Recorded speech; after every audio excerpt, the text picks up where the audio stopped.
সেই পরীক্ষাটা ক্র্যাক করব বলে মানসিকতা অত্যন্ত দৃঢ় করতে হবে, শক্ত করতে হবে। আর জয় সবসময় হয় পেশেন্সে, এটা মনে রাখতে হবে, ধৈর্যের জয়। যে যত বেশি ধৈর্য দেখাতে পারবে জীবনে তত বেশি এগিয়ে যাবে। এই সাবজেক্টটা এমন একটা সাবজেক্ট, এই সাবজেক্টটা অনেকের মনে স্বস্তি এনে দেয়।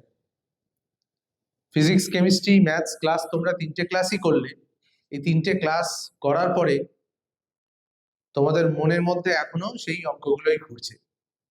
তো সেই অঙ্কগুলো থেকে আমরা একটু বেরিয়ে আসতে চাইছি, একটু হালকা করে দিই তোমাদের। বিগত বছরগুলোতে নিট পরীক্ষায় যে প্রশ্নগুলো এসছে তার প্রথম কথা যেটা, তোমাদেরকে ওয়েটেজটা ফলো করতে হবে। অর্থাৎ মেডিকেল ক্র্যাক করব বলে যদি ডিটারমাইন্ড হও, so you have to emphasise on the weightage of marks on different chapters. তো এখানে একটা ছোট্ট ওয়েটেজ দেওয়া রয়েছে, এই ওয়েটেজটা দেখলেই তোমরা বুঝতে পারবে যে maximum number of questions should be given from human physiology, এই পোর্শনটার উপরে জোর বেশি দেওয়া হয়। And not only that, also biotechnology and molecular biology and genetics, এই জায়গাগুলো তোমাদেরকে কিন্তু ভালো করে পড়তে হবে। So not only that, you have to also emphasize on classical botany and classical geology parts also. তো ক্লাসিক্যাল বটানি এবং ক্লাসিক্যাল জিওলজি থেকে অনেক প্রশ্ন আসে, যে প্রশ্নগুলো খুব সাধারণ প্রশ্ন, খুব সহজেই এগুলোর উত্তর করা যায়। আমরা একটু যদি মনোযোগ দিয়ে পড়ি তাহলে খুব সহজেই আমরা এই উত্তরগুলো করতে পারবো। তো let's roll on the classes. প্রথম কোশ্চেন ক্লাসিক্যাল বোটানি থেকে, একদম মাইকোলজি থেকে একটা বেসিক কোশ্চেন দেওয়া হয়েছে। দেখো, তো এখানে যে কোশ্চেনগুলো আমরা কম্পাইল করেছি, 30টা প্রশ্ন রয়েছে, সেট 3 30টা প্রশ্ন, মানে টোটাল আমরা 90টা প্রশ্ন নিয়ে আলোচনা করছি যতগুলো সিজিপি প্রোগ্রাম হচ্ছে। তো এখানে তোমরা যে কটা প্রশ্ন পাচ্ছ আজকের অনুষ্ঠানে, আজকের প্রোগ্রামে, আজকের ক্লাসটাতে, বাকি প্রশ্নগুলো তোমরা অলরেডি ইউটিউবের যে চ্যানেল রয়েছে আমাদের কাউন্সিলে, সেখানেই বাকি প্রশ্নগুলোর উত্তরগুলো পেয়ে যাবে। বাকি মাস্টারমশাইরা, আমার সাথে আরো মাস্টারমশাইরা আছেন, তারাও সেখানে পড়িয়েছেন। তো সেই অনলাইন ভিডিওসগুলো তোমরা দেখলেই সেই প্রশ্নের উত্তরগুলো পাবে। তো এখানে আমার যতটুকু সুযোগ হচ্ছে এই সময়ের মধ্যে আমি ততগুলো কোশ্চেন আলোচনা করার চেষ্টা করব। তো এই প্রশ্নগুলো বেশিরভাগই ফ্রেম করা হয়েছে প্রিভিয়াস ইয়ার্স এর নিটের প্রশ্নপত্র থেকে। তো একটা কথা তোমাদের মাথায় রাখতে হবে যে প্রশ্ন কিন্তু কখনোই, the questions are never being repeated in the exams, question কিন্তু কখনোই রিপিট হবে না। তাহলে রিপিট কি হবে? Repeat will be concepts. যে কনসেপ্টের উপরে এই প্রশ্নগুলো করা হয়েছে সেই কনসেপ্টগুলো রিপিট হতে পারে, কিন্তু প্রশ্ন কখনোই রিপিট হবে না। But I can assure you the concepts, if you are going to learn these concepts, it will be much more helpful for you. তো আমি প্রশ্নেই চলে যাই। প্রথম প্রশ্নটা বলেছে, which one of the following is not a criterion for classification of fungi? মানে ছত্রাকের শ্রেণীবিভাগের ক্ষেত্রে নিচের অপশনগুলোর মধ্যে কোনটা সঠিক পদ্ধতি নয় ছত্রাককে শ্রেণীবিভাগ করার জন্য? কি কি অপশন রয়েছে? মরফোলজি অফ মাইসেলিয়াম, অর্থাৎ অনুসূত্র এর গঠন, মোড অফ নিউট্রিশন, পুষ্টির বিভিন্ন পদ্ধতি, মোড অফ স্পোর ফরমেশন, রেণু উৎপাদনের পদ্ধতি, এবং ফ্লোটিং বডি, অর্থাৎ ছত্রাক যখন জনন করে, জননের সময় এদের দেহের যে পরিবর্তন হয় এবং বিশেষ গঠনগুলো তৈরি হয় তাকেই বলা হয় ফ্লোটিং বডি। তো আমরা যেগুলো খাই মাশরুম, বাজারে যেগুলো বিক্রি হয়, বাটন মাশরুম, অ্যাগারিকাসের বা প্লিউরোটাসের যে ওয়েস্টার মাশরুম গুলো আমরা খাই, so this are all the floating bodies actually. এগুলো সবই ছত্রাকের রিপ্রোডাক্টিভ স্ট্রাকচারস। তো এগুলোর মধ্যে কোনটা ছত্রাকের শ্রেণীবিভাগের একটা বৈশিষ্ট্য নয় বা ক্রাইটেরিয়ন নয়? So this is a very tricky question. এটা একদম ট্রিকি কোশ্চেন, কিন্তু একটু মাথা খাটালেই এর উত্তর পাওয়া যাবে। কি হতে পারে উত্তর? Any idea?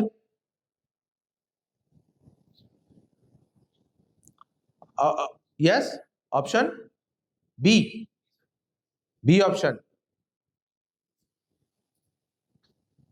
ঠিক আছে, চেক করে নিই। কেন অপশন বি? তার কারণ হলো, ছত্রাকের আমরা যদি ইতিহাস জানি, একদম শুরুর থেকে ছত্রাকের জনক যাকে বলা হয় অ্যান্টন ডে ব্যারি, তিনিও যে শ্রেণীবিভাগ করেছিলেন, সেই শ্রেণীবিভাগে একদম 18th সেঞ্চুরি 1888 সালে, তখন যে জ্ঞান ছিল সেই সীমিত জ্ঞানের মধ্যে উনি দেখেছিলেন যে ছত্রাকের বাকি রূপগুলো সীমিত, অর্থাৎ ছত্রাকের রেণুর সংখ্যা সীমিত, ছত্রাকের ফ্রুটিং বডিও সীমিত, কিন্তু পুষ্টির কোনো শেষ নেই।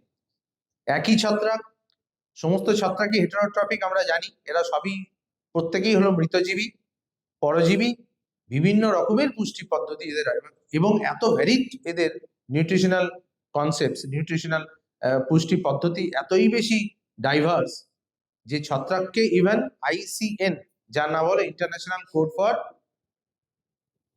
কোড ফর নোমেনক্লেচার অফ, এখন হয়ে গেছে অ্যালগি, ফাঞ্জি অ্যান্ড প্লান্টস। আগে যেটা আইসিবিএন ছিল, তাই না, এখন নাম হয়ে গেছে আইসিএন। 2025 সালে ম্যাড্রিড কোড, ফ্রান্সের ম্যাড্রিড শহরে এই কনভেনশন হয়েছে, এবং এই কনভেনশনেও এটাই ডিটারমিনেশন করা হয়েছে যে দোজ মাইকোলজিস্ট যারা শ্রেণীবিভাগ করেছেন ছত্রাকের, কিন্তু পুষ্টি পদ্ধতিকে শ্রেণীবিন্যাসের মধ্যে রাখেননি। তাহলে এটা মনে রাখতে হবে যে ছত্রাকের বাকি পদ্ধতিগুলোর উপরে শ্রেণীবিভাগ করা যায়, কিন্তু পুষ্টি দিয়ে ছত্রাককে বিচার করা যায় না, যেহেতু ছত্রাকের পুষ্টি পদ্ধতি অনেক বেশি ডাইভার্স এবং ভ্যারিড। ওকে, নেক্সট চলে যাই আমরা। আর একটা সোজা প্রশ্ন ক্লাসিক্যাল বোটানি থেকেই, the correct sequence of events in the life cycle of bryophytes. ব্রায়োফাইটকে আমরা জানি উভচর উদ্ভিদ বলা হয়। এরা ডাঙায় বাস করলেও সবসময় ভিজে স্যাঁতসেঁতে জায়গায় বসবাস করে, কেননা এদের জননের জন্য জলের প্রয়োজন হয়। Because their antherozoids must have to be get supplied by water to get swim taught, অর্থাৎ এদের অ্যান্থেরোজয়েডস গুলো ওই জলের মাধ্যমে সাঁতার কেটে নেক্সট সেলের মধ্যে দিয়ে এগের কাছে পৌঁছে যায়। তো এই কারণেই ব্রায়োফাইটকে উভচর উদ্ভিদ বলা হয়। এরা ডাঙায় পুরোপুরি ভাবে ল্যান্ড প্ল্যান্টস নয়, যেহেতু এদের জননের জন্য জলের প্রয়োজন আবশ্যক। তো তারই জীবনচক্রের কয়েকটা ধাপ বলা হয়েছে, এবং বলতে বলা হয়েছে যে কোন ধাপটা অ্যাকচুয়ালি কারেক্ট সিকোয়েন্স। দেখো কি কি বলেছে। Fusion of antherozoids with egg, attachment of gametophyte to substratum, reduction division to produce haploid spores, formation of sporophyte, release of antherozoids into water. তাহলে এখানে আমাকে প্রথমে মাথায় রাখতে হবে যে ছত্রাকের মূল উদ্ভিদ দেহটা, ব্রায়োফাইটস এর মূল উদ্ভিদ দেহটা কি। ব্রায়োফাইটের মূল উদ্ভিদ দেহ হলো গ্যামেটোফাইট। আমরা উভচর শ্রেণীর এই যে উদ্ভিদ অর্থাৎ ব্রায়োফাইট, তার যে ছবিগুলো আমরা দেখতে পাচ্ছি, এই ছবিগুলো বেশিরভাগ ক্ষেত্রেই হলো গ্যামেটোফাইটিক উদ্ভিদ দেহ। তো গ্যামেটোফাইটস গুলো এদের প্রথমে তৈরি হয়, এবং গ্যামেটোফাইটের উপরে পুরোপুরি নির্ভর করে স্পোরোফাইট। স্পোরোফাইট দশা গ্যামেটোফাইটের উপর সম্পূর্ণরূপে নির্ভর করে। তাহলে গ্যামেটোফাইট মানে এই জোনটা হলো এন, হ্যাপ্লয়েড, এবং তারপরে সেখান থেকে স্পোরোফাইট তৈরি হয়, এবং স্পোরোফাইট গুলো গ্যামেটোফাইটের উপর পুরোপুরি নির্ভর করে। গ্যামেটোফাইটিক উদ্ভিদ দেহে জননাঙ্গ তৈরি হয়। তাহলে প্রথমে কি হবে? গ্যামেটোফাইট। তাহলে এখানে অপশন খুঁজে নাও, গ্যামেটোফাইট কোথায় আছে? Attachment of gametophyte to the substratum, তাই তো? দেখে নিই আমরা উত্তরটা। তাহলে gametophyte attach itself into the substrate. প্রথমে গ্যামেটোফাইট সাবস্ট্রেটের সাথে নিজেদের অ্যাটাচমেন্ট হবে। এরপরে গ্যামেটোফাইটে আমরা জানি গ্যামেটোফাইট মানেই হলো লিঙ্গধর উদ্ভিদ, অর্থাৎ যার মধ্যে পুং এবং স্ত্রী জননাঙ্গগুলো তৈরি হবে, অ্যান্থেরিডিয়া এবং আর্কিগোনিয়া তৈরি হবে। অ্যান্থেরিডিয়া থেকে অ্যান্থেরোজয়েড উৎপন্ন হবে, অ্যান্থেরোজয়েড গুলো জলে লিবারেট হবে। এই অ্যান্থেরোজয়েড গুলো সাঁতার কেটে চলে যাবে কোথায়? এগ সেলের কাছে, আর্কিগোনিয়ামের মধ্যে। আর্কিগোনিয়ামের মধ্যে এগ আছে, এগের সাথে ফিউজ করে জাইগোট তৈরি হবে। জাইগোট টু এন স্পোরোফাইট উদ্ভিদ দেহ তৈরি করবে। এখানে স্পোরোফাইটের ছবি দেখা যায়, আগের স্লাইডটাতে স্পোরোফাইটের ছবি দেখতে পাচ্ছ না তোমরা, ফিউনারিয়ার স্পোরোফাইট, তাই না? Food seater capsule. তাহলে স্পোরোফাইট তৈরি হবে, স্পোরোফাইটের ক্যাপসুলের মধ্যে আবার কি হবে? রিডাকশন ডিভিশন মিয়োসিস হবে, তবেই না আবার গ্যামেটোফাইট তৈরি হবে। তাহলে প্রথমে এন থেকে 2n, তারপরে এন। এই হলো জীবনচক্র। আশা করি বোঝাতে পেরেছি। Next question, role of the water vascular system in echinoderm. এখানে কেন ইকাইনোডার্মকে নেওয়া হয়েছে বলো তো? ইকাইনোডার্মের কথা কেন বলা হচ্ছে? ইকাইনোডার্ম, why ইকাইনোডার্ম is the most important one among the invertebrates? ইকাইনোডার্মাটাকে কেন আমরা এখানে রেখেছি বলো বলো বলো, তুমি বলো, বলতে চাইছো? Any guess?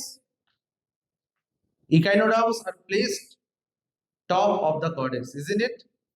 Echinoderm কিন্তু chordate মাথার উপর বসে রয়েছে, because they have very close resemblance with the chordates. Echinoderm অমেরুদণ্ডী প্রাণীদের মধ্যে সব থেকে উন্নত। ইকাইনোডার্মের পরেই কিন্তু অমেরুদণ্ডী প্রাণী শেষ, তাই তো? তারপর থেকে কর্ডেটরা শুরু হচ্ছে। সুতরাং ইকাইনোডার্মের সাথে কর্ডেটদের এতই মিল দেখা যায়, এই কারণে এদেরকে কর্ডেটদের সাথে তুলনা করা যেতে পারে। তো যাই হোক, এদের বিশেষ কিছু বৈশিষ্ট্য রয়েছে যার জন্য এদেরকে সুপিরিয়র হিসেবে ধরা হয়। তো সেখান থেকেই একটা প্রশ্ন এখানে দেওয়া হয়েছে যে role of water vascular system in echinoderm. ইকাইনোডার্মের যে ওয়াটার ভাস্কুলার সিস্টেম সেটা কোন কাজে লাগে? রেসপিরেশন আর লোকোমোশন, অর্থাৎ শ্বসন এবং গমন। এক্সক্রিশন আর লোকোমোশন, রেচন এবং গমন। Capture and transport of food, শিকার ধরা এবং খাদ্যের পরিবহন। ডাইজেশন অ্যান্ড রেসপিরেশন, হজম এবং শ্বসন। ডাইজেশন অ্যান্ড এক্সক্রিশন, হজম এবং এক্সক্রিট করা অর্থাৎ রেচন করা। কোনটা হতে পারে? এর মধ্যে বলে রাখি, এই যে ওয়াটার ভাস্কুলার সিস্টেম ইকাইনোডার্মে দেখতে পাচ্ছ, এটা একটা hydraulic network system, very advanced. এই hydraulic network system, highly advanced type of hydraulic network system কিন্তু ইকাইনোডার্মের একটা অত্যন্ত গুরুত্বপূর্ণ বৈশিষ্ট্য। এটার মাধ্যমে এরা অনেক কিছু করে। এরা শিকার ধরতে পারে, গমন করতে পারে, শ্বসনেও এটা কাজে লাগে। এই এক্সক্লুসিভ হাইড্রোলিক নেটওয়ার্ক সিস্টেম, এটাই কিন্তু ইকাইনোডার্মের মূল বৈশিষ্ট্য। এটা একমাত্র একটা কাজই করে না। কোন কাজটা করে না এখানে বলো? কোনটা করে না মনে হচ্ছে? সেটাই জিজ্ঞাসা করেছে প্রশ্ন।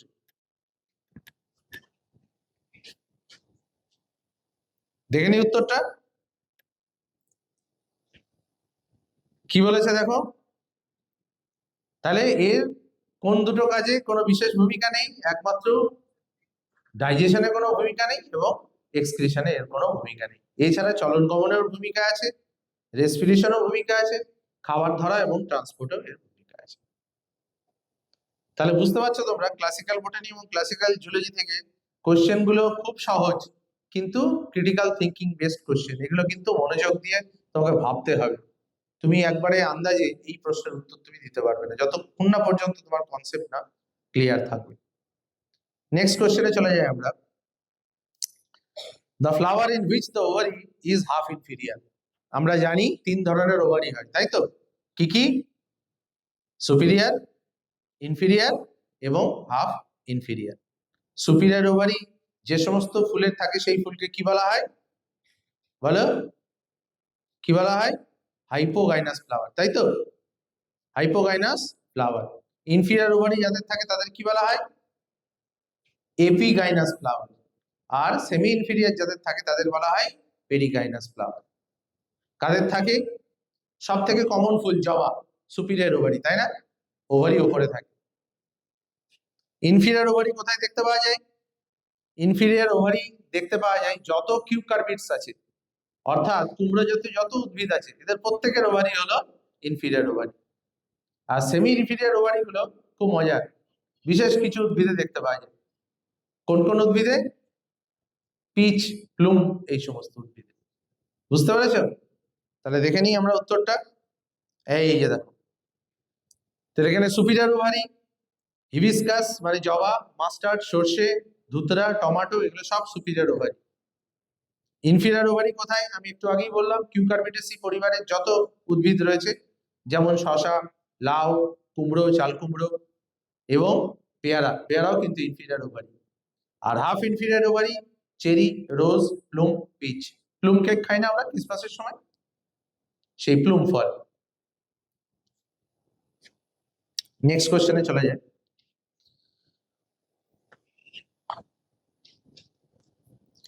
In the following diagram of elementary canal of cockroach, একটা আরশোলার এখানে ছবি দেওয়া রয়েছে। কি ছবি দেওয়া রয়েছে? ডাইসেক্টেড ভিউ অফ ককরোচ। কিরকম না, ককরোচের ডাইজেস্টিভ সিস্টেমটাকে ডাইসেক্ট করে কতগুলো পার্টকে এখানে পয়েন্টিং করা রয়েছে। তোমাদের আইডেন্টিফাই করতে হবে যে কোন পার্টগুলো কি কি পার্ট রয়েছে। এ, বি, সি আর ডি, চারটে পার্ট দেওয়া রয়েছে। এবার বলে দিয়েছে কোনটা কি পার্ট, তোমরা এর মধ্যে থেকে আইডেন্টিফাই করো। কি কি হতে পারে বলো? Any idea? এ কি হবে? অপশন সি, এ হবে ক্রপ, বি হবে গিজার, সি হবে হেপাটিক সিকার, ডি ম্যালপিজিয়ান ট্রিবলস। সবাই কি তাই বলছে এভরিওয়ান? বাকি ওপিনিয়ন?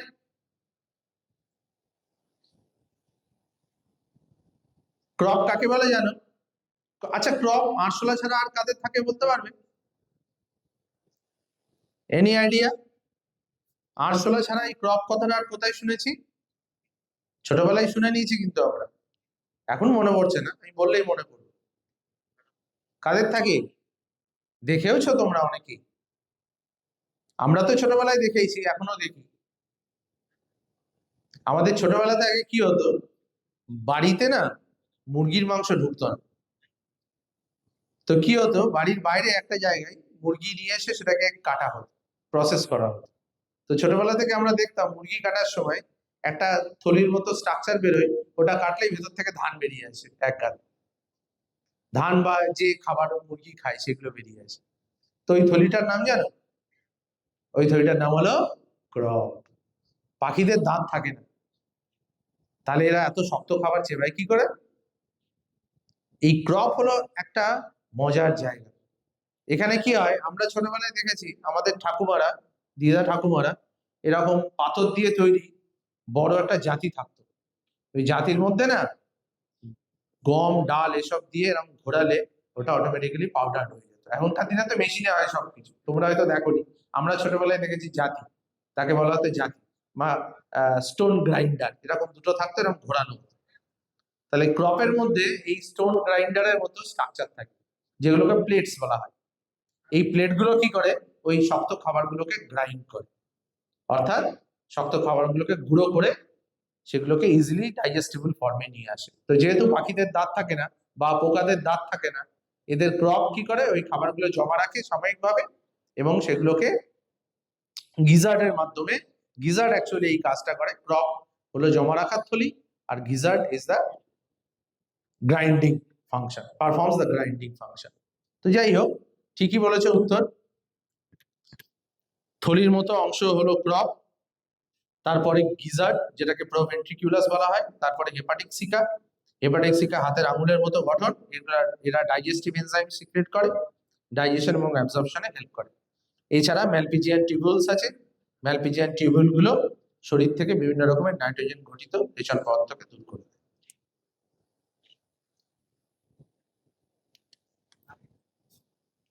চেনা চেনা মনে হচ্ছে গ্রাফটা? এটা উৎসেচকের কার্যপদ্ধতির সাথে পিএইচ এর গ্রাফ। এই ধরনের একটা প্রশ্ন কম্পিটিটিভ পরীক্ষাতে খুব আসে। তো এখানে টেম্পারেচারের সাথেও আসতে পারে, আমি এখানে পিএইচ এর সাথে দিয়েছি। তো এখানে পিএইচ একদিকে রয়েছে, কোন অ্যাক্সিসে রয়েছে পিএইচ? কোন অ্যাক্সিসে পিএইচ আছে? এক্স অ্যাক্সিসে। আর ওয়াই অ্যাক্সিসে কি আছে? Enzyme activity. তাহলে উৎসেচকের যে কার্যপদ্ধতি, এটা তাপমাত্রা এবং পিএইচ এর উপরে বিশেষভাবে নির্ভর করে। কিরকম? যত তাপমাত্রা বাড়ে উৎসেচকের কার্যপদ্ধতি ধীরে ধীরে তাপমাত্রা বৃদ্ধির সাথে বাড়তে থাকে। কতক্ষণ বাড়ে? অপটিমাম টেম্পারেচার অবধি বাড়ে। একই রকম পিএইচ এর সাথে উৎসেচকের কার্যপদ্ধতি ধীরে ধীরে বাড়তে থাকে up to a optimum point. তারপরে কি হয়, এর গতি আস্তে আস্তে মন্থর হয়ে যায়। তাহলে গ্রাফটা কি রকমের হতে পারে? বেল শেপেড গ্রাফ, ঘন্টার মতো গ্রাফ। তাহলে এখানে দেখো চারটে গ্রাফই কাছাকাছি। কম্পিটিটিভ পরীক্ষার এটাই হলো মজার ব্যাপার, তুমি যে অপশন গুলো পাবে, all options will be just like the same. তুমি যখনই অপশন দেখবে, অপশন গুলো সবই মনে হবে হওয়ার মতো, প্রত্যেকটাই যেন ঠিক করার মতো, কিন্তু তোমাকে খুব ভালোভাবে চিন্তা করে উত্তর দিতে হবে। তো এখানে দেখো চারটে গ্রাফই মোটামুটি একই রকম। তার মধ্যে বেল শেপের গ্রাফ কোনটা? দেখে নি উত্তর। একদম এখানে আমার মনে পড়ে গেল, তোমরা দেখেছো কিনা জানি না, একটা খুব জনপ্রিয় ইংলিশ ছবি ছিল কুংফু হাসেল। সুযোগ পেলে দেখো এই ছবিটাতে। আমি এই সিনেমার একটা ছোট্ট ক্লিপ সেখানে দিয়েছি। তো ওখানে কুংফু নিয়ে অনেক রকমের দেখেছো, নিশ্চয়ই দেখেছো, অনেকেই দেখেছে, খুব হাসির এবং খুব মজার।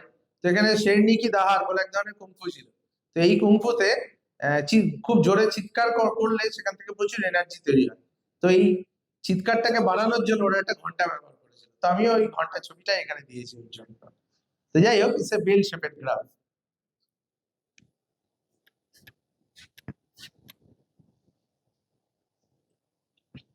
এর পরেরটাও খুব গুরুত্বপূর্ণ প্রশ্ন। এখানে দুটো স্টেটমেন্ট দেওয়া রয়েছে। The primary carbon dioxide acceptor in C4 plants is phosphoenol pyruvate and is found in the mesophyll cells.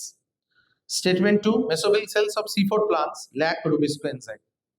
এখন এই দুটো বাক্যের মধ্যে কোনটা সঠিক সেটা বেছে নাও। তাহলে স্টেটমেন্ট দুটো আবার ভালো করে পড়ো। Primary carbon dioxide acceptor C4 উদ্ভিদ। C4 উদ্ভিদ কাদের বলে? কেন C4? কারণ due to the carbon acceptor. C4 কথাটা বলা হয়েছে কেন? না, কার্বন অ্যাকসেপ্টরের জন্য। এই কার্বন অ্যাকসেপ্টর কে? C4 উদ্ভিদের বলো 4 কার্বন যুক্ত যৌগ, তাই তো? C3 3 কার্বন যুক্ত যৌগ, কি নাম তার? C3 থেকে প্রথম উৎপন্ন স্থায়ী যৌগ C3। কেন C3 বলা হয় বলা? এনিওয়ান? C3 কেন বলা হয়? C3 ফটোসিনথেসিস বা C3 সালোক সংশ্লেষ কেন বলা হয়? কারণ C3 পদ্ধতিতে প্রথম উৎপন্ন স্থায়ী যৌগ হলো PGA। PGA 3 কার্বন যুক্ত শর্করা, এই কারণেই C3 কথাটা বলা হয়। কিন্তু C4 উদ্ভিদ কারা?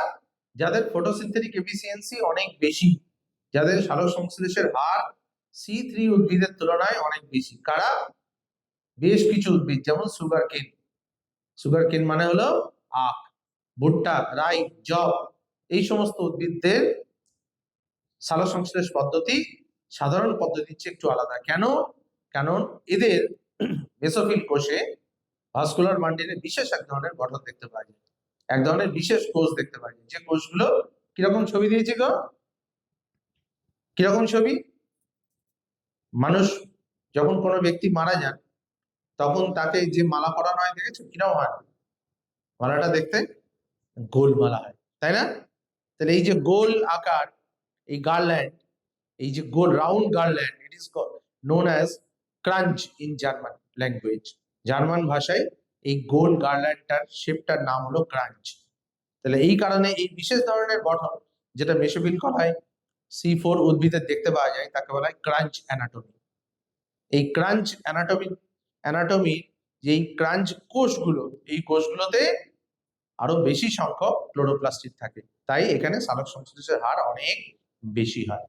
বুঝতে পেরেছো? এগুলোকে বান্ডিল শীট ক্লোরোপ্লাস্ট বলা হয়। তাহলে normal chloroplast as well as bundle sheet chloroplast. এবং C4 উদ্ভিদ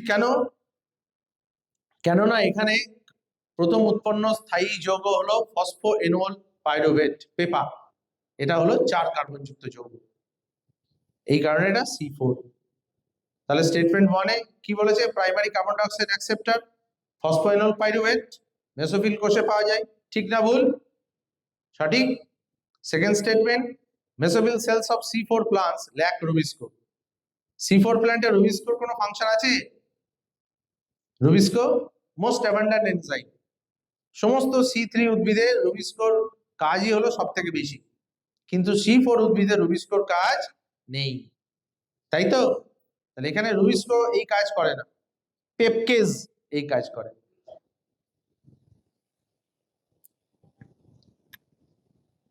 তাহলে এখানে দুটো প্রশ্নই ঠিক। মেসোফিল কোষে সত্যি রুবিস্কো থাকে না C4 উদ্ভিদে, তাহলে এটাও ঠিক।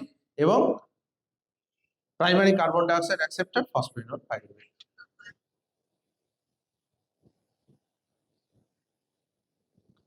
Match list 1 with list 2। Respiration, এটা ইলেকট্রন ট্রান্সপোর্ট চেইন থেকে এই কোশ্চেনটা দেওয়া হয়েছে, খুব গুরুত্বপূর্ণ প্রশ্ন। এই ধরনের একটা প্রশ্ন তো অবশ্যই তোমরা এক্সপেক্ট করতে পারো। তো এখানে দেখো 4টে এনজাইম কমপ্লেক্স লিস্ট 1 এ দেওয়া হয়েছে, আর তারা কি কি তার বিবরণ লিস্ট 2 তে দেওয়া হয়েছে। তোমাদেরকে ম্যাচিং করতে হবে। ETS complex 1, ETS complex 2, ETS complex 3, ETS complex 4। ডান দিকে দেওয়া রয়েছে NADH dehydrogenase, cytochrome BC1, cytochrome C oxidase, succinate dehydrogenase. এখন কোনটা কে হবে? তাহলে এই প্রশ্নের উত্তর দিতে গেলে আমাকে প্রথমে ভাবতে হবে, ছবিটার দিকে ভালো করে লক্ষ্য করো। ইলেকট্রন ট্রান্সপোর্ট সিস্টেমে প্রধান কাজ কি হয় বলো? সিরিয়াল অক্সিডেশন অ্যান্ড রিডাকশন, তাই তো? জারণ এবং বিজারণ কার হয়? NADH আর FADH এর। বিভিন্ন রকমের কোএনজাইম যেগুলো আছে তাদের অল্টারনেট জারণ এবং বিজারণ হতে থাকে, তাই তো? এবং তার ফলে ইলেকট্রনগুলো পরিবাহিত হয়। ইলেকট্রনগুলো পরিবহন করার জন্য বিভিন্ন ইলেকট্রন ট্রান্সপোর্ট কমপ্লেক্সেস থাকে, এই কমপ্লেক্সগুলো পরপর সজ্জিত থাকে বিশেষ হারে, বিশেষ সজ্জাক্রমে। এর মধ্যে দেখো কোথায় উপরের দিকে যে তীর চিহ্নগুলো দেওয়া রয়েছে, চারটে কমপ্লেক্স রয়েছে, চারটে কমপ্লেক্স পরপর রয়েছে, লাস্টেরটা এটিপি সিনথেস। এই চারটে কমপ্লেক্সের মধ্যে হাইড্রোজেন পাম্প হচ্ছে না কোনটায়? দেখো মাঝেরটায় হাইড্রোজেন পাম্প হচ্ছে না, তাই না? চারটে কমপ্লেক্সের যে ছবি দেওয়া রয়েছে তোমরা এখানে দেখে নাও। এই যে কারসারটা দেখতে পাচ্ছ? তাহলে এখানে দেখো হাইড্রোজেন পাম্প হচ্ছে না, বুঝতে পেরেছো? বাকি তিনটাতে হচ্ছে, এইটাতে হচ্ছে না। সুতরাং ETS complex 1 NADH dehydrogenase, ETS complex 2 তাহলে যেটাতে পাম্প হলো না সেটাকে আমরা প্রথমে আইডেন্টিফাই করে নেব, সেটা হলো complex 2 succinate dehydrogenase, complex 3 cytochrome BC1, complex 4 cytochrome C oxidase. এটা ভীষণ ভীষণ গুরুত্বপূর্ণ, এই ছবিটা একদম মাথায় গেঁথে ফেলতে হবে এবং কেন এটাকে কিন্তু জানতে হবে। এই কোশ্চেনটা একটু ব্রেনস্টর্মিং ছিল সত্যি। এই কোশ্চেনটা আর পরের কোশ্চেনটা একটু ইজি কোশ্চেন। দেখো কি বলেছে, production of cucumber has increase manifold in recent year. সত্যি তাই, আগেকার দিনে কিন্তু বাজারে এত শশা অ্যাভেলেবেল ছিল না, এখন বাজারে শশা সারা বছরই অ্যাভেলেবেল, সারা বছর তুমি শশা কিনতে পারো। আগেকার দিনে কি বলতো, গরমকালে পাওয়া যেত, শীতকালে তো পাওয়াই যেত, এখন শীতকালেও ঢেলে বিক্রি হয়। তাহলে হঠাৎ করে এত উৎপাদন কিভাবে হচ্ছে, এটাই জানতে চেয়েছে। Application of which of the following phytohormones has resulted in this increased yield as the hormone is known to produce female flowers in the plant? তাহলে জানতে চেয়েছে নিম্নলিখিত কোন হরমোনটা উদ্ভিদের মধ্যে স্ত্রী পুষ্প তৈরি করতে সাহায্য করে, অর্থাৎ পুরুষ ফুলকে দমিয়ে দিয়ে স্ত্রী ফুলের সংখ্যা বাড়িয়ে দেয়, যার ফলে বেশি বেশি করে শশা তৈরি হয়। কেন বলো দেখি? শশা কি ধরনের উদ্ভিদ? কে বলবে? কিউকারবিটস, তাই তো? কিউকারবিটেসি ফ্যামিলির গাছ। আর কিউকারবিটসরা কিরকম কি গাছ হয়? এরা বলো, এরা এরা ডায়োইশিয়াস প্ল্যান্ট, তাই তো? আলাদা আলাদা ফুলে পুংপুষ্প এবং স্ত্রী পুষ্প আলাদা আলাদা দেখতে পাওয়া যায়। তাহলে স্ত্রী পুষ্প থেকে এদের ফল তৈরি হয়। কি মনে হচ্ছে কি হবে? ABA হবে? ABA তো স্ট্রেস হরমোন, এ খালি স্ট্রেসের সময় কাজ করে, বলো? জিব্বারেলিন, জিব্বারেলিন বোল্টিং করে আমরা জানি। এছাড়া আর কি করে? জিব্বারেলিন বীজের অঙ্কুরোদ্গমে সাহায্য করে এবং ফ্রুট সেটেও সাহায্য করে। জিব্বারেলিন ফলের আকারকেও বাড়ায়, কিন্তু স্ত্রী পুষ্পের সংখ্যা বাড়ায় না। স্ত্রী পুষ্পের সংখ্যা বাড়ায় ইথিলিন। তাহলে ইথিলিনের এই চমৎকারী ইথিলিনের এই যে ফাংশন, এটা খুব রিসেন্ট আবিষ্কার হয়েছে। ইথিলিন বাকি ফল পাকানো ছাড়াও এই স্ত্রী পুষ্পের সংখ্যাকে বাড়িয়ে, মানে সেক্স ডিটারমিনেশনে হেল্প করে। তাহলে ইথিলিন কি করে? যখনই ইথিলিন উদ্ভিদে উৎপন্ন হয়, এর সঙ্গে সঙ্গে অক্সিন এবং সাইটোকাইনিনের রোলকে দমিয়ে দেয়। অক্সিন আর সাইটোকাইনিনকে কাজ করতে দেয় না, বদলে নিজে কাজ করে। কি করে? পুরুষ ফুলের গঠনকে কমিয়ে দেয় এবং স্ত্রী ফুলের সংখ্যাকে বাড়িয়ে দেয়। বুঝতে পেরেছো?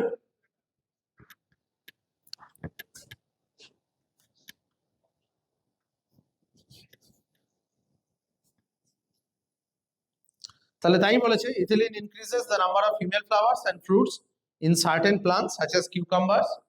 In some plants, gibberellins are also used to increase fruit size. তাহলে ফ্রুট সেট বা ফলের আকার বাড়াতে জিব্বারেলিন সাহায্য করে আমরা জানি, কিন্তু স্ত্রী পুষ্পের সংখ্যা বাড়ায় ইথিলিন।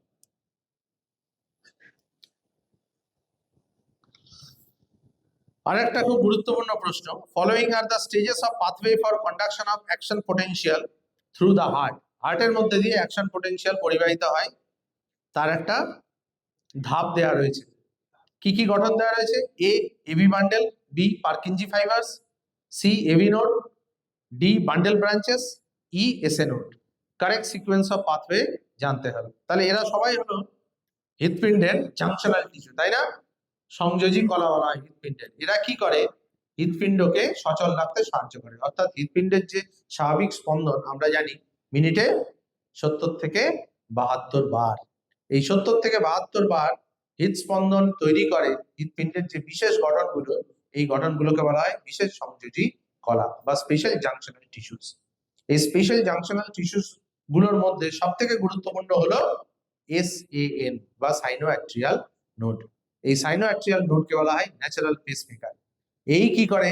অ্যাকশন পটেনশিয়াল তৈরি করে এবং এই অ্যাকশন পটেনশিয়াল অন্যান্য সংযোজী কলার মাধ্যমে হৃৎপিণ্ডের সারা অঞ্চলগুলোতে ছড়িয়ে পড়ে এবং হার্টটাকে আমাদের চালিয়ে রাখতে সাহায্য করে। যখনই SAN খারাপ হয়ে যায়, অর্থাৎ SAN যখন কাজ করে না, তখন হার্টের যে স্বাভাবিক নর্মাল যে রিদম, নর্মাল যে বিট, এটা একদম 40-এর কাছাকাছি নেমে চলে আসে। সাথে সাথে ডাক্তারের কাছে গেলেই ডাক্তার বলে পেসমেকার বসাতে হবে। So this pacemaker is an artificial pacemaker. It is not the natural one. Natural pacemaker is the SAN, sinoatrial. তাহলে সেটা খারাপ হয়ে যাওয়ার পরে আমি বললাম হার্টবিট 70-72 থেকে নেমে 40-এ আসে, বন্ধ কিন্তু হয়ে যায় না। কেন বন্ধ হয়ে যায় না? কেননা এই SAN কে সাপোর্ট করার জন্য আরেকটা লোক ওখানে বসে রয়েছে, তার নাম হলো AVN। এই SAN খারাপ হয়ে গেল, AVN কিন্তু হার্টটাকে চালিয়ে রাখে, সুযোগ দেয় ডাক্তারকে একটা আর্টিফিশিয়াল পেসমেকার বসানো। এই সুযোগটুকু অন্তত সে দেয়। সুতরাং SAN এর পরেই বাকি যে হৃদস্পন্দন তৈরি করে তার কাজ হলো AVN। যখন SAN তৈরি করতে পারে না, তখন এই অক্সিলারি যে রিদমটা এটা তৈরি করে AVN, এবং তারপরে সেটা আস্তে আস্তে bundle branch, his fibres, Purkinje ফাইবারের মাধ্যমে সারা হৃৎপিণ্ডের নিলয়ে ছড়িয়ে পড়ে। তাহলে সিকোয়েন্সটা কি হবে দেখে নি, কি বোঝা যাচ্ছে এবার? তাহলে রিদম তৈরি হচ্ছে SAN এ, SAN থেকে যাচ্ছে AVN এ, AVN থেকে বান্ডেল ব্রাঞ্চে যাচ্ছে, বান্ডেল ব্রাঞ্চ থেকে পার্কিনজি ফাইবার হয়ে সারা হৃৎপিণ্ডে ছড়িয়ে পড়ছে, তাই তো? এইভাবেই আমাদের হৃদযন্ত্র চলছে। যতদিন আমরা বেঁচে রয়েছি ততদিন এবং ততক্ষণ এরকম ভাবেই এটা কাজ করতে থাকে। ভীষণ গুরুত্বপূর্ণ প্রশ্ন হিউম্যান ফিজিওলজি থেকে, which part of the human nephron is impermeable to water? গত বছর এসেছে এই প্রশ্নটা নিট পরীক্ষায়।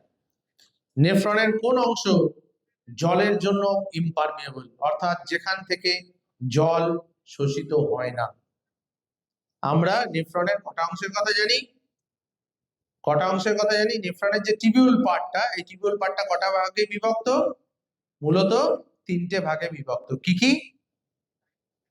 প্রক্সিমাল কনভলিউটেড টিবিউল বা PCT, হেনলিস লুপ অফ হেনলি, এবং ডিস্টাল কনভলিউটেড টিবিউল। এই লুপ অফ হেনলির আবার দুটো অংশ রয়েছে। কি কি? একটা ডিসেন্ডিং লুপ, নিচের দিকে যায়, ইউ শেপের যে স্ট্রাকচারটা সেটাই তো হেনলির লুপ। তার দুটো পার্ট রয়েছে, একটা ডিসেন্ডিং লুপ যেটা নিচের দিকে যায়, আর একটা অ্যাসেন্ডিং লুপ যেটা উপরের দিকে যায়। তাহলে PCT থেকে যে লুপটা নিচের দিকে যাচ্ছে সেটা হলো ডিসেন্ডিং লুপ অফ হেনলি, আর DCTর দিকে যেটা উঠছে হেনলি লুপ থেকে সেটাকে বলবো আমরা অ্যাসেন্ডিং লুপ অফ হেনলি। তাহলে এই চারটে আমরা খোঁজ পেয়ে গেলাম টোটাল টিবিউল স্ট্রাকচারে, যেখান থেকে অ্যাবজর্পশন হয়, জলের অ্যাবজর্পশন যেখান থেকে হয়, জল বা অন্যান্য লবণে, সেই জায়গা হলো মূলত চারটে। আমি গ্লোমেরুলাস আর বাউমান্স ক্যাপসুলকে বাদ দিলাম, ওখানে কি কোনো অ্যাবজর্পশন হয়?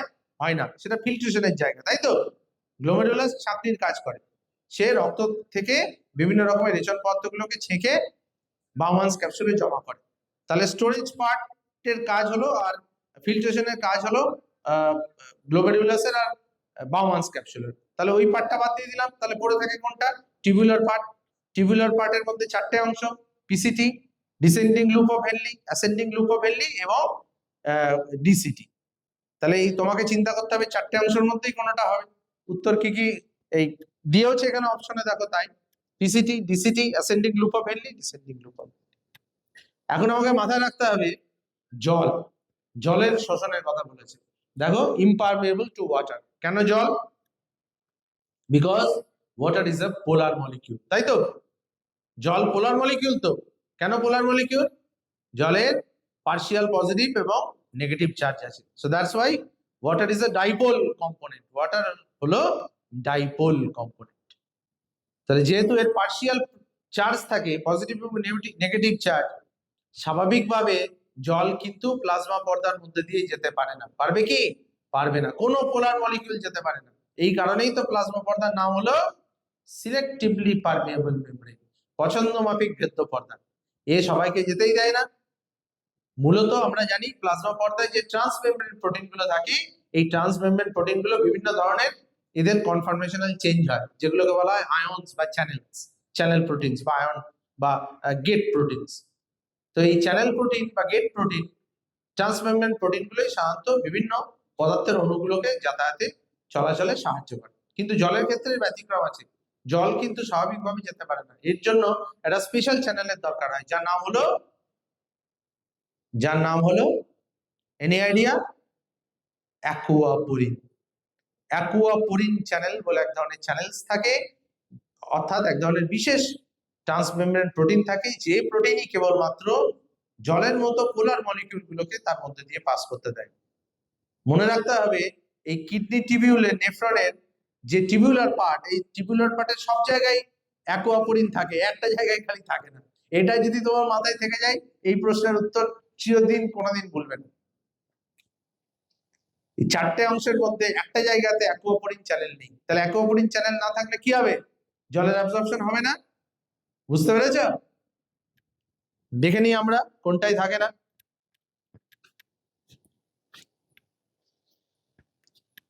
Ascending limb of loop of Henle. তাহলে অ্যাসেন্ডিং লুপ যেটা ঊর্ধ্বগামী বাহু, এই ঊর্ধ্বগামী বাহুতে কোন রকমের অ্যাকুয়াপোরিন চ্যানেল থাকে। আমি পাশে যে ছবিটা দিয়েছি সেটা অ্যাকুয়াপোরিন চ্যানেলের ছবি, যে দেখতে পাচ্ছ তোমরা, দিস ওয়ান। এই অ্যাকুয়াপোরিন বিশেষ এক ধরনের ট্রান্সমেমব্রেন প্রোটিন, যার মধ্যে দিয়ে জলের প্রবাহ সম্পন্ন হয়। নার্ভাল ফিজিওলজি থেকে আরেকটা প্রশ্ন, select the incorrect statement regarding synapse. Synapse সম্পর্কিত ভুল তথ্যটি নির্বাচন করো। কি বলেছে? Electrical current can flow directly from one neuron into the other across the electrical synapse. Synapse দু রকমের হয়, তাই তো? দু রকমের হয় তো? কি সাইন্যাপস দু রকমের হয় না? কত রকমের সাইন্যাপস হয় বলো? Two types of synapses are there. What are those? Electrical synapse and chemical synapse. Chemical synapses are performing their function with the help of neurotransmitter, whereas the end parts of both neurons in case of electrical synapses are very closer to each other. So action potential is directly transmitting through the electrical synapses. It is not depending on the any kind of neurotransmitters. Neurotransmitter উপর electrical synapse depend করে না, কেবলমাত্র chemical synapse depend করে। Chemical synapses use neurotransmitters. Impulse transmission across a chemical synapse is always faster than across an electrical synapse. Chemical synapse এর মধ্যে দিয়ে নার্ভের action পোটেনশিয়ালের যে প্রবাহ, সেটা ইলেকট্রিক্যাল সাইন্যাপসের চেয়ে দ্রুততর। শেষ, the membranes of presynaptic and postsynaptic neurons are in close proximity in an electrical synapse. Electrical synapse এ শেষ প্রান্তগুলো খুব কাছাকাছি থাকে। তাহলে এই চারটে কথার মধ্যে কোন কথাটা একটু নড়বড়ে ঠেকছে, সেটাকেই আইডেন্টিফাই করতে বলেছে। এই চারটে যে তথ্য রয়েছে এখানে, 4 স্টেটমেন্টস, তার মধ্যে কোনটা একটু ফিশি, সেটাকেই তোমায় আইডেন্টিফাই করতে হবে। কি মনে হচ্ছে? Electrical current can flow directly from one neuron into the other across the electrical synapse. যাই না যায় না? যাই তো? যাই তো? কি? Chemical synapses use neurotransmitters. Chemical synapse neurotransmitter ব্যবহার করে তো? করে। Impulse transmission across a chemical synapse is always faster than across an electrical synapse. Chemical synapse এর মধ্যে দিয়ে ইম্পালসের ট্রান্সমিশন ইলেকট্রিক্যাল সাইন্যাপসের চেয়ে তাড়াতাড়ি হয়। কি ফিশি লাগছে, তাই না? ইলেকট্রিক্যাল সাইনাপসে লাস্টের স্টেটমেন্টটা দেখো বলেই দিয়েছে একদম close proximity, pre synaptic post synaptic একদম ঘাড়ের উপরে থাকে। তাহলে এটা তাড়াতাড়ি যাবে নাকি নিউরোট্রান্সমিটার দিয়ে তাড়াতাড়ি যাবে? একদম ইজি কোশ্চেন, একদম very good. Option C is the incorrect statement.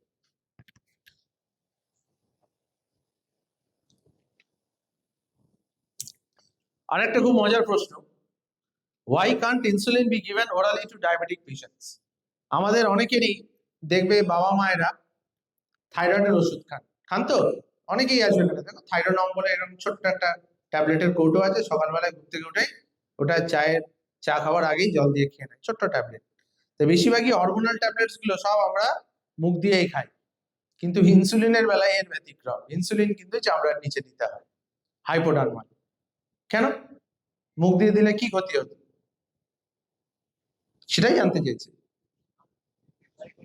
Because of structural variation, স্ট্রাকচারের ভেরিয়েশনের জন্য it's bioavailability will be increased, bioavailability আরো বাড়বে, মুখ দিয়ে খেলে আরো তাড়াতাড়ি কাজ করবে ইনজেকশনের বদলে। Human body will illicit strong immune response খুব তাড়াতাড়ি তৈরি করবে। It will be digested in gastrointestinal tract, এটা আমাদের জিআই ট্র্যাক্টে হজম হয়ে যাবে। এই চারটের মধ্যে কোনটা সঠিক? কেন আমরা ওরালি খাই না ইনসুলিন? বলো, which one? D, it should be digested. Why?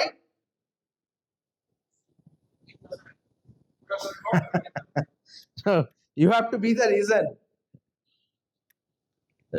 Definitely option D will be right, but what will be the reason? Reason না জানলে, কনসেপ্ট আমার পরিষ্কার না থাকলে আমার প্রশ্নের উত্তর দেওয়া কিন্তু মুশকিল। এটা একটা দুটোর ক্ষেত্রে হবে, কিন্তু সবগুলোর ক্ষেত্রে হবে না। এটা এর জাস্টিফিকেশনটা অত্যন্ত সহজ। ইনসুলিনের কেমিক্যাল কম্পোজিশন কি ছোটবেলা থেকে পড়ে আসি, ক্লাস 9 থেকে, যখন প্রোটিন সম্বন্ধে জানতে পেরেছি আমরা। প্রাইমারি স্ট্রাকচারের উদাহরণ কি ছিল ক্লাস 9 এর বইয়ে? ইনসুলিন, তাই না? তাহলে ইনসুলিন পলিপেপটাইড, তো প্রোটিন তো হজম হবেই। প্রোটিন যখনই আমাদের স্টমাকের মধ্যে যাবে, স্টমাকের মধ্যে এইচসিএল আছে, এইচসিএল ক্যাসেলস এর ইন্ট্রিনসিক ফ্যাক্টরগুলোকে অ্যাক্টিভেট করে দেবে। এ কি করবে? যত পেপসিনোজেন আছে it will be activate into pepsin, and pepsin will split the polypeptide into peptones or lower peptides. তাহলে it will be digested in our intestine, in our GI tract, so that's why it can be taken orally. কিন্তু thyroid বা অন্যান্য hormonal pills গুলো, সেগুলো আমাদের gastrointestinal ট্র্যাক্টে হজম হয় না, এরা ডাইরেক্টলি আমাদের ব্লাডের মধ্যে মিশে যায় এবং সেখান থেকে কাজ করে। So that's why the other medicines we can take orally but not insulin.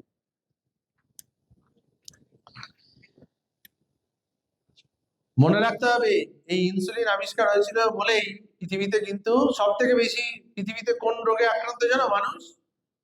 Diabetes. সব থেকে বেশি মানুষ এই পৃথিবীতে সুগারের রোগে কাহিল। এবং এই দুটো মানুষ, যে দুটো মানুষের ছবি দেখছো তোমরা, বেন্টিং অ্যান্ড বেস, এই দুটো মানুষের জন্যই কিন্তু ইনসুলিন, আমরা যে ইনসুলিন ইনজেকশন নিতে পারি ডায়াবেটিক রোগীদের ডায়াবেটিস কন্ট্রোলে থাকে, এই দুটো লোকই হলেন এটার আবিষ্কর্তা, হিউম্যান ইনসুলিন। তবে এখন ডার্মাল প্যাচ হিসেবে অনেক রকমের ইনসুলিন তৈরি করার চেষ্টা চলছে, যে ইমপ্ল্যান্ট দিয়ে নিলাম, চামড়ার নিচে একটা ছোট্ট ইমপ্ল্যান্ট দিয়ে দিলাম, সেখান থেকে সারা জীবন ইনসুলিন সিক্রেট করতে থাকবে, আলাদা করে প্রত্যেক দিন আমাদের আর পিঠে মধ্যে ইনসুলিন ইনজেকশন নিতে হবে না, ডার্মাল প্যাচ হিসেবে তৈরি করার চেষ্টা চলছে। So the earth will be developing, researches are also developing nowadays. বা ওরাল ফর্মুলেশনের জন্য চেষ্টা চলছে, এমন ক্যাপসুল তৈরি করার চেষ্টা চলছে যে ক্যাপসুলটা হয়তো আমাদের পেটে গিয়ে গলবে না, হয়তো ইন্টেস্টাইনে গিয়ে গলবে, তো এমন এনক্যাপসুলেশনের চেষ্টা চলছে। তো যাই হোক, ইনজেকশন নেওয়া তো যন্ত্রণাদায়ক, যতই ছোট নিডল হোক না কেন, so it will be much more painful, so that's why they are trying to develop any kind of medication which should be taken orally.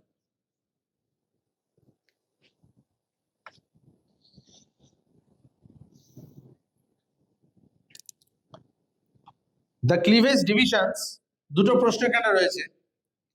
The cleavage divisions in humans, হিউম্যানের মানুষের ক্ষেত্রে ক্লিভেজ ডিভিশন কেমন? And question number 80, medical termination of pregnancy, MTP, is considered safe up to how many weeks of pregnancy. তাহলে প্রথমটা আমরা আগে discuss করি, মানুষের cleavage কি হতে পারে। Option A holoblastic equal and indeterminate, number 2 holoblastic unequal and indeterminate, option C holoblastic equal and determinate, option D holoblastic unequal and determinate. বলো, মনে রাখতে হবে হিউম্যান ক্লিভেজ, ব্লাস্টোসিস্টে যখন ক্লিভেজ হয়, যদি ডিটারমিনেট ক্লিভেজ হতো না, তাহলে একটাই সবসময় আমরা তৈরি হতাম, আমাদের কোনো টুইন্স হতো না। হতো কি? যদি ডিটারমিনেট ক্লিভেজ হতো তাহলে সবসময় একটা করেই আমরা তৈরি হতাম, আমাদের কোনো ভাই বোন, যমজ ভাই বোন তৈরি হতো না। তাহলে এটা প্রথমেই মাথায় রাখতে হবে যে ক্লিভেজ অলওয়েজ ইনডিটারমিনেট, এটা সবসময় we have to keep in our mind. প্রথম কথাই হলোপ্লাস্টিক তো definitely, because the entire blastocyst will getting clipped, so that's why it is holoblastic. And the second one, what I had said, that indeterminate, because human beings are also developing twins. তাই তো? বাকি কি থাকলো? Equal আর unequal? Unequal cleavage.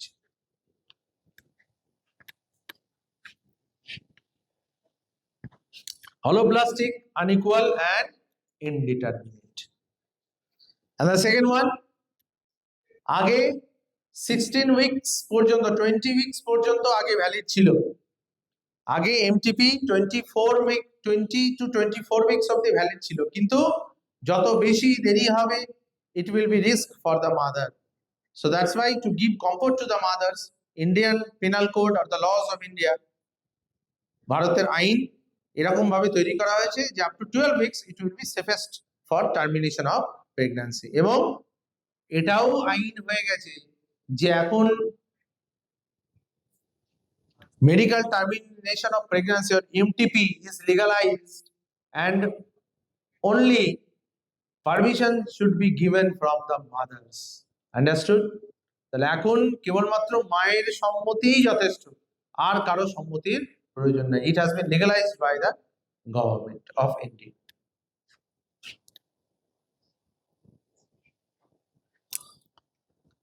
Next one, genetics থেকে একটা মজার প্রশ্ন। Mendel's research remained unrecognized until 1900. What was the primary reason his work was initially ignored by the scientific community? মেন্ডেলের রিসার্চ, ইনি তো 18th সেঞ্চুরির লোক ছিলেন, এনার রিসার্চ সেই সময়তে বৈজ্ঞানিক মহলে একদমই নেগলেক্টেড ছিল। কেন? এত সুন্দর ইনি গবেষণা করেছিলেন এবং তার গবেষণালব্ধ ফলগুলো এত অ্যাকুরেট ছিল, ম্যাথামেটিক্যাল ক্যালকুলেশনস গুলো এত সুন্দর ছিল, তিনি স্ট্যাটিস্টিক্যাল অ্যাপ্রোচ নিয়েছিলেন। All results are very fine and আশ্চর্যজনক রেজাল্টস ছিল, তবুও বিজ্ঞানী মহলে মেন্ডেল কিন্তু কোনো সমাদর পাননি। কেন পাননি? His experiments lacked statistical analysis, making them difficult to interpret. His research focused on human genetic variation, which was not widely accepted at that time. His concept of stable and discrete factors contradicted the widely accepted theory of blending inheritance. His use of Drosophila melanogaster instead of plants was considered implausible. কোনটা সঠিক? মেন্ডেলের যে ধারণা ছিল, সেই ধারণাগুলো ইনি প্রত্যেকটা mathematical এবং স্ট্যাটিস্টিক্যাল থিওরিজ দিয়ে প্রমাণ করে দিয়েছিলেন। সুতরাং 1 নম্বর অপশনটা হওয়ার কোনো চান্সই নেই, তার সমস্ত থিওরি স্ট্যাটিস্টিক্যাল অ্যাপ্রোচ ছিল। Second one, human genetic variation not widely accepted at the time. Human genetic ভ্যারিয়েশনের উপরে মেন্ডেলের গবেষণা, মেন্ডেল যা গবেষণাগুলো করেছিলেন সেগুলো প্রত্যেকটাই কিন্তু হিউম্যান ভ্যারিয়েশনের ক্ষেত্রে অ্যাপ্লিকেবল। হিউম্যান ভ্যারিয়েশনের ক্ষেত্রেও কিন্তু প্রত্যেকটা অ্যাপ্লিকেবল। সুতরাং তার থিওরিগুলো সেই সময়তে হিউম্যান ভ্যারিয়েশন নিয়ে কারো কোনো মাথা ব্যথা ছিল না, সবাই হিউম্যান অ্যাপ্লিকেশন নিয়ে they do not get tensed.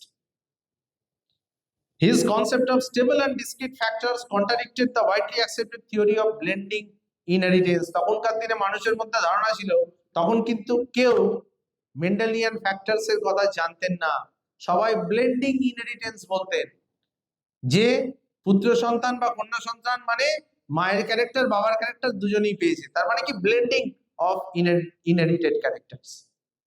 তখনকার দিনের 1800 শতাব্দীতে এটাই ধারণা ছিল যে all characters that will be develop all are the blending mixed characters blending inheritance, এটাই জনপ্রিয় ধারণা ছিল।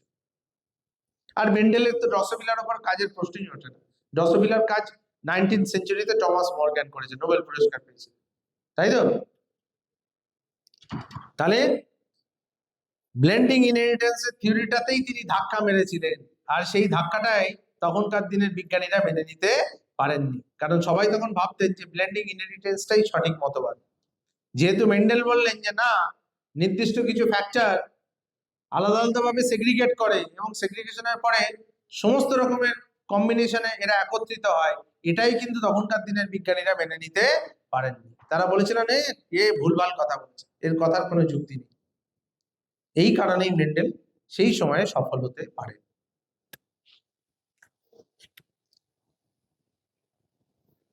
Very interesting question. এটা কিন্তু কাগজ কলম নিয়ে বসে পড়ো, প্রত্যেকের কাছে খাতা আছে, পেন আছে, এটা সলভ করে ফেলো। এতক্ষণ যে প্রশ্নগুলো বললাম তার মধ্যে এটাই একটাই ব্রেনস্টর্মিং দিলাম, বাকি তো সবই ইজি ছিল। The given mRNA sequences codes for a polypeptide. How many different amino acids will be present in this polypeptide? তাহলে এখানে একটা সিকোয়েন্স দিয়ে দেওয়া হয়েছে 5 প্রাইম টু 3 প্রাইম, কতগুলো অ্যামাইনো অ্যাসিড তৈরি হবে এই সিকোয়েন্স থেকে, কি বলা যাবে? যাবে না বলা? এর জন্য কি দরকার হবে? আমাদের মুখস্থ করে ফেলতে হবে। বায়োলজির কিছু জিনিস তো মুখস্থ করতেই হবে, তার মধ্যে কোডিং ডিকশনারি তো করতেই হবে বাবা। কোডিং ডিকশনারি মুখস্থ করা ছাড়া কোনো উপায় নেই। চলো এবার করো, এবার তো পারবে। কোডিং ডিকশনারি দিয়ে দিয়েছি আমি, তাহলে রিড করো। প্রথমে এইউজি আছে, তাই তো? এইউজি কি হবে? Initial amino acid methionine. তারপরে তারপরে কি ছিল? তারপরে ছিল জিইউজি। জিইউজি কি হবে? ভ্যালিন হবে। কোডিং ডিকশনারিতে দেখো ভ্যালিন। জিইউজির পরে কি আছে? জিএজি। জিএজি কি হবে? গ্লুটামিক অ্যাসিড হবে। কোডিং ডিকশনারিতে চলে যাও, এই কোডিং ডিকশনারি কিন্তু মুখস্থ রাখতে হবে, উপায় নেই। আর এখান থেকে একটা কোশ্চেন কনফার্ম আসবে। Glutamic acid. জিএজির পরে কি আছে? জিইউইউ। জিইউইউ কি হবে? আবার দেখো ভ্যালিন। জেনেটিক কোড তো অ্যাম্বোগিয়াস, তাই না? তাহলে একাধিক জেনেটিক কোড, একাধিক অ্যামাইনো অ্যাসিডকে সংকেত দিতে পারে। তাহলে ভ্যালিন যেরকম জিইউজি সেরকম জিইউইউও হতে পারে, তাহলে এটাও ভ্যালিন হবে। তারপরে কি আছে? জিইউইউ এর পরে কি আছে? ইউজিজি। ইউজিজি কি হবে?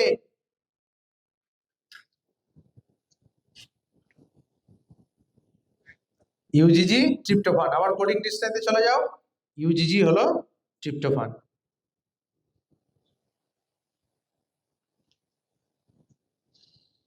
ইউজিজির পরে কি হবে? ইউএএ। ইউএএ কি? ইউএএ স্টপ কোডন। তাহলে এখানেই পলিপেপটাইড স্টপ হয়ে গেল। তাহলে কতগুলো হলো? বলো কতগুলো হলো? বলো। একটা ডবল হয়েছে, তাহলে 5টা ধরবো না তো আমি, দুটোই তো ভ্যালিন ছিল, তাহলে ধরবো কটা? 4টে। তাহলে 4টে পলিপেপটাইড হবে।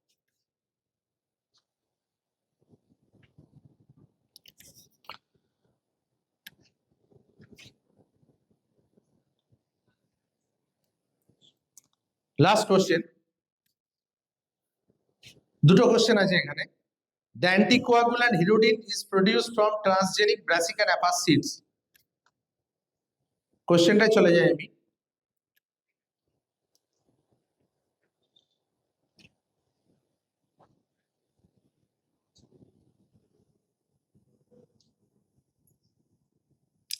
'89 কোশ্চেনটা দেখো, which of the following is a correct statement? নিচের কোনটা সঠিক statement? The BT in BT cotton indicates that it is a genetically modified organism produced by biotechnology. Statement B, traditional plant breeding involves the fusion of two somatic cells carrying desired genes. C.